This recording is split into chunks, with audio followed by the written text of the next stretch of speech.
آپ کو پرسنلی کیسا فیل ہوتا ہے کہ اگر آپ فار ایگزامپل کامیاب نہ ہو، اگر یہ سارا نظام دکھانے کے بعد آخر میں جو آپ کہتے ہیں کہ یار یہی بڑے لوگ، پاورفل لوگ وہی سسٹین کیے. میں آپ کو پرسنل ایگزامپل سے دیتا ہوں. میرے والد صاحب جو ہیں he is 6 days younger than Pakistan, right? So 76. بڑا ایوڈلی وہ ایک ٹاک شو دیکھا کرتے ہوتے تھے، بہت ایوڈلی. ان کا ایک بڑی ہوپ تھی اس ملک کے ساتھ، اس ملک کے فیوچر کے بارے میں. اپریل میں جب یہ آپ کا ہوا ہے، ہی اسٹاپڈ واچنگ پالیٹکس. ہی از ریگریسڈ. ڈیمینشیا ان کا ہے، وہ سننا بھی نہیں چاہتے.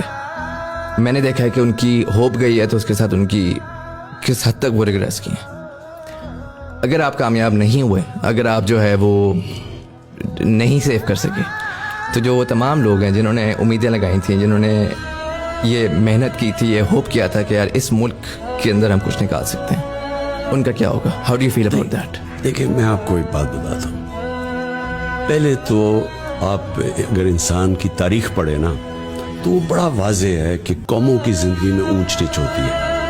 اب جرمنی اور جاپان سیکنڈ ورلڈ وار میں بالکل ہی تباہ ہو گئے. 10 سال میں ملک کھڑے ہو گئے، کیونکہ وہ قومیں ہیں، انہوں نے آپس میں مل کے پھر کھڑے ہو گئے. تو یہ یاد رکھیں کہ قوم تباہ کبھی بھی اچھے برے وقت سے نہیں ہوتی. قوم تباہ تب ہوتی ہے جو اللہ نے قرآن میں ان کی اللہ فرماتے ہیں کہ میری زمین پہ نکل کے دیکھو کتنی قومیں تباہ ہوئی جو میرے حکم پہ نہیں چلی. تو جو اللہ کا سب سے بڑا حکم کیا ہے؟ 2 اس کے حکم ہے قوموں کے لیے. ایک قوم میں عدل اور انصاف پیدا کرو.